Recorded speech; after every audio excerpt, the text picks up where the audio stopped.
رسول اللہ صلی اللہ علیہ وسلم پر جب جادو کیا گیا تو حضرت جبریل علیہ السلام نے یہ دعا پڑھ کر آپ کو دم کیا تھا، بسم اللہ ارقیک من کل شیء یؤذیک من شر کل نفس او عین حاسد اللہ یشفی بسم اللہ ارقیک. یہ صحیح مسلم کی روایت ہے. میں اللہ کے نام سے آپ کو جھاڑتا ہوں یا دم کرتا ہوں ہر اس چیز سے جو آپ کو اذیت دے اور ہر نفس اور حاسد کی نظر کی شر سے اللہ آپ کو شفا دے. میں اللہ کے نام سے آپ کو دم کرتا ہوں. یا آپ اپنے بچوں پر بھی پڑھ کے دم کر سکتے کسی بھی بیمار پر. اسی طرح ایک اور دعا بسم اللہ یبریک ومن کل داء یشفیک ومن شر حاسد اذا حسد وشر کل ذی عین.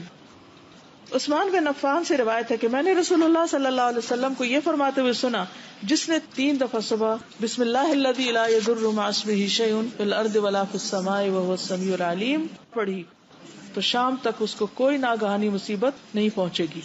پھر روزمرہ کی دعاؤں میں خاص طور پر جب بیت الخلاء میں آپ